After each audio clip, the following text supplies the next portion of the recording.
오늘은 마가복음 나라에 또 갈 거야.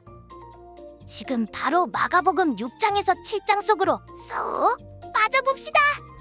렛츠 고고고! 마가복음 6장. 예수께서 그곳을 떠나 고향으로 가셨습니다. 예수의 제자들도 동행했습니다. 안식일이 되자 예수께서는 회당에서 말씀을 가르치기 시작하셨습니다. 많은 사람들이 그분의 말씀을 듣고 놀라며 물었습니다. 저 사람이 이런 것들을 어디서 배웠는가? 저런 지혜를 도대체 어디서 받았는가? 기적까지 일으키고 있지 않는가? 저 사람은 한나 목수가 아닌가? 마리아의 아들이고 야고보, 요셉, 유다, 시몬과 형제가 아닌가? 그 누이들도 여기 우리와 함께 있지 않는가? 그러면서 사람들은 예수를 배척했습니다. 예수께서 그들에게 말씀하셨습니다. 예언자는 자기 고향과 자기 친척과 자기 집에서는 배척당하는 법이다.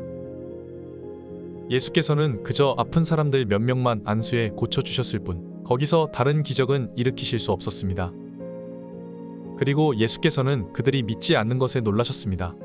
그 후 예수께서 여러 마을을 두루 다니시며 말씀을 전하셨습니다. 예수께서는 12 제자를 불러 둘씩 짝지어 보내시며 더러운 귀신을 제어할 권세를 주셨습니다. 그리고 이렇게 당부하셨습니다. 여행길에 지팡이 외에는 아무것도 가져가지 말라. 먹을 것이나 자루도 챙기지 말고 전대에 돈도 넣어가지 말라. 신발만 신고 옷도 2벌씩 가져가지 말라. 어느 집에 들어가든지 그 마을을 떠나기 전까지는 그 집에 머물라. 어느 집이든지 너희를 반기지 않거나 너희 말에 귀 기울이지 않으면 떠나면서 경고의 표시로 발에 붙은 먼지를 떨어버리라. 제자들은 나가서 사람들에게 회개하라고 전파했습니다. 그들은 많은 귀신들을 쫓아내고 수많은 환자들에게 기름 부어 병을 고쳐주었습니다.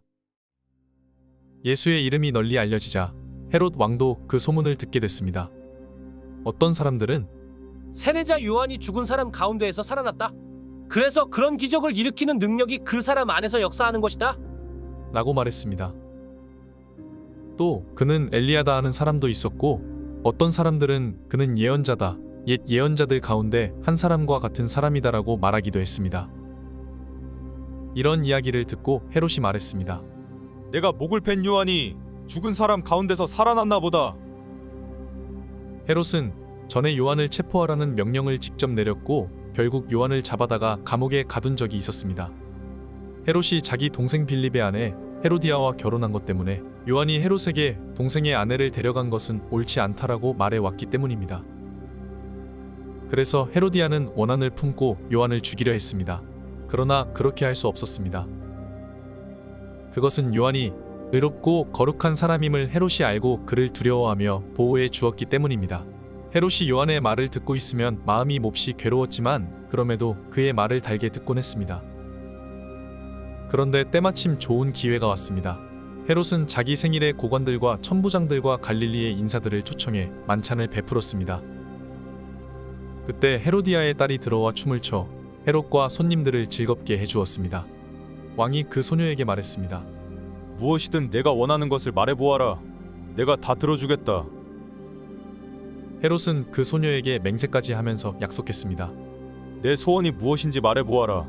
내 나라의 절반이라도 떼어주겠다. 소녀는 나가서 자기 어머니에게 물었습니다. 무엇을 달라고 할까요? 그 어머니가 대답했습니다.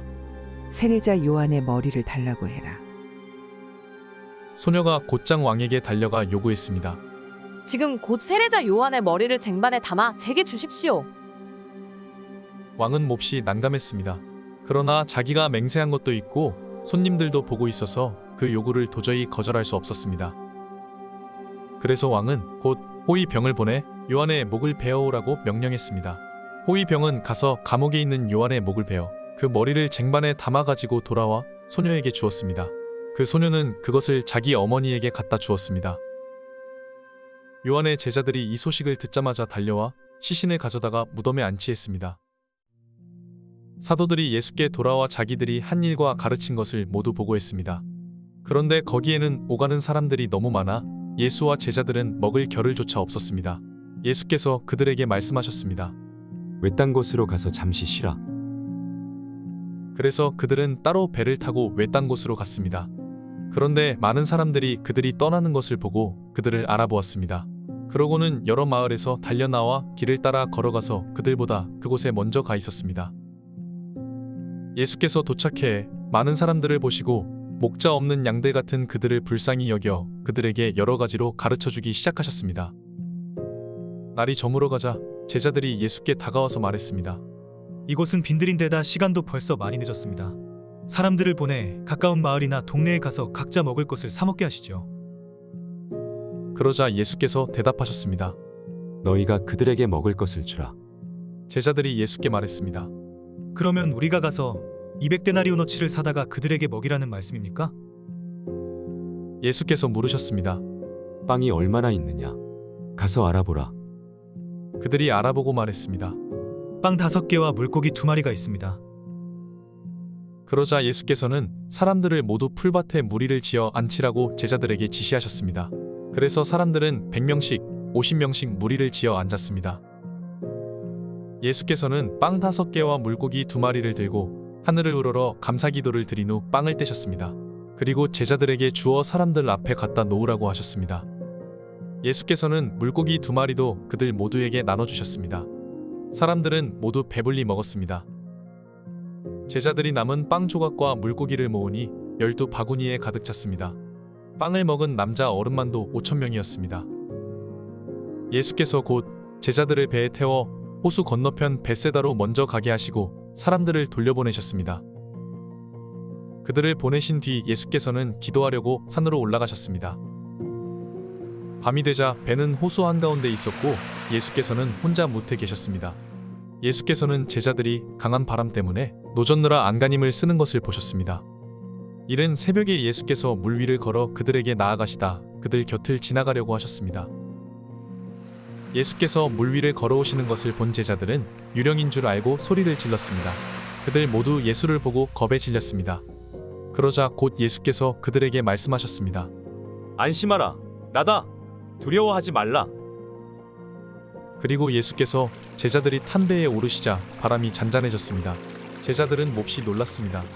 그것은 제자들이 예수께서 빵을 먹이신 기적을 보고도 아직 제대로 깨닫지 못하고 마음이 둔해져 있었기 때문입니다. 그들은 호수를 건너 게네사렛에 도착해 배를 대었습니다. 그들이 배에서 내리자 사람들은 예수를 즉시 알아보았습니다. 사람들은 온 지역을 뛰어다니며 예수께서 계시는 곳이면 어디든지 아픈 사람들을 자리에 눕힌 채 짊어지고 오기 시작했습니다. 예수께서 가시는 곳이면 어디든지 마을이든 도시든 농촌이든 할 것 없이 사람들은 아픈 사람들을 시장에 데려다 두고 예수의 옷자락이라도 만질 수 있도록 간청했습니다. 그리고 손을 댄 사람들은 모두 병에서 나았습니다. 마가복음 7장? 예루살렘에서 온 바리새파 사람들과 몇몇 율법학자들이 예수 곁에 모여 있다가 예수의 제자들 가운데 몇 사람이 손을 씻지 않고 더러운 손으로 음식을 먹는 것을 보았습니다. 바리새파 사람들과 모든 유대 사람들은 장로들의 전통에 따라 손 씻는 정결 의식을 치르지 않고는 먹지 않았고 시장에 다녀와서도 손을 씻지 않고는 음식을 먹지 않았습니다. 그들이 지키는 규례는 이것 말고도 잔과 단지와 녹그릇을 씻는 등 여러 가지가 있었습니다. 그래서 바리새파 사람들과 율법학자들이 예수께 물었습니다. 왜 선생님의 제자들은 장로들이 전해준 전통을 따르지 않고 더러운 손으로 음식을 먹습니까? 예수께서 대답하셨습니다. 너희 위선자들에 대해 이사야가 예언한 말이 옳았다. 성경에 이렇게 기록됐다. 이 백성들은 입술로만 나를 공경하고 마음은 내게서 멀리 떠났다. 사람의 훈계를 교리인 양 가르치고 나를 헛되이 예배한다. 너희가 하나님의 계명은 버리고 사람의 전통만 붙들고 있구나. 그리고 예수께서 그들에게 말씀하셨습니다. 너희는 너희만의 전통을 지킨다는 구실로 그럴듯하게 하나님의 계명을 제쳐두고 있다. 모세는 내 부모를 공경하라라고 했고 누구든지 자기 부모를 저주하는 자는 반드시 죽을 것이다라고 했다. 그러나 너희는 내가 아버지나 어머니에게 드리려던 것이 고르반 곧 하나님께 드리는 예물이 됐다라고 하면 그만이라면서 너희 부모를 더 이상 봉양하지 않으니 너희는 전통을 핑계 삼아 하나님의 말씀을 유명무실하게 만드는 것이 아니냐. 또 너희가 많은 일들을 이런 식으로 행하고 있다. 예수께서 다시 사람들을 불러 말씀하셨습니다. 너희는 모두 내 말을 잘 듣고 깨달으라. 몸 밖에 있는 것이 사람 속으로 들어가 사람을 더럽게 하지 못한다. 오히려 사람 속에서 나오는 것이 사람을 더럽게 하는 것이다. 예수께서 사람들을 떠나 집 안으로 들어가시자 제자들이 이 비유에 대해 물었습니다. 그러자 예수께서 물으셨습니다. 너희는 아직도 깨닫지 못하느냐? 몸 밖에서 사람 속으로 들어가는 것이 사람을 더럽게 하지 못하는 것을 너희가 알지 못하느냐? 그것은 사람의 마음으로 들어가는 것이 아니라 배 속으로 들어갔다가 결국 몸 밖으로 나오기 때문이다. 그러므로 예수께서는 모든 음식은 깨끗하다라고 선포하신 것입니다. 예수께서 이어 말씀하셨습니다. 사람 안에서 나오는 것이 바로 사람을 더럽게 하는 것이다. 사람 속에서 곧 사람의 마음에서 나오는 것은 악한 생각, 음란, 도둑질, 살인, 간음, 탐욕, 악의, 거짓말, 방탕, 질투, 비방, 교만, 어리석음이다. 이런 악한 것들은 모두 안에서 나오고 사람을 더럽게 한다. 예수께서는 그곳을 떠나 두로와 시돈 지방으로 가셨습니다. 어떤 집에 들어가 아무도 모르게 계시려 했지만 그 사실을 숨길 수가 없었습니다. 더러운 귀신 들린 어린 딸을 둔 여인도 예수의 소식을 듣자마자 와서 그 발 앞에 엎드렸습니다. 그 여인은 수로보니게 출신 그리스 사람이었는데 자기 딸에게서 귀신을 쫓아 달라고 예수께 애원했습니다. 예수께서 여인에게 말씀하셨습니다. 자녀들을 먼저 배불리 먹게 해야 한다. 자녀들이 먹을 빵을 가져다가 개에게 던져주는 것은 옳지 않다. 여인이 대답했습니다. 그렇습니다. 주여. 하지만 개들도 식탁 밑에서 자녀들이 떨어뜨린 부스러기를 주워 먹습니다. 그러자 예수께서 말씀하셨습니다. 내가 그렇게 말했으니 어서 가보아라. 귀신이 내 딸에게서 나갔다. 여인이 집에 돌아가 보니 귀신은 떠나가고 딸아이가 침대에 누워 있었습니다. 그 후 예수께서 다시 두로와 시돈 해안을 떠나 데가볼리 지방을 거쳐 갈릴리 호수로 가셨습니다. 그곳에서 어떤 사람들이 듣지 못하고 말도 못하는 사람을 예수께 데려와 안수해 달라고 간청했습니다. 예수께서 그를 멀찌감치 따로 데리고 가셔서 그의 귀 속에 손가락을 넣으시고 손에 침을 뱉어서 그의 혀에 손을 대셨습니다. 그리고 예수께서 하늘을 쳐다보며 깊은 숨을 크게 한 번 쉬고는 그에게 에바다 라고 말씀하셨습니다. 이 말은 열려라 라는 뜻입니다. 그러자마자 그 사람은 귀가 뚫리고 혀가 풀리더니 제대로 말하기 시작했습니다. 예수께서 이 일을 아무에게도 말하지 말라 하고 사람들에게 명령하셨습니다. 그러나 예수께서 하지 말라고 하실수록 그들은 더욱더 말하고 다녔습니다. 그들이 몹시 놀라 이렇게 말했습니다. 예수께서 행하시는 모든 것은 참으로 대단하다. 듣지 못하는 사람도 듣게 하시고 말 못하는 사람도 말하게 하신다.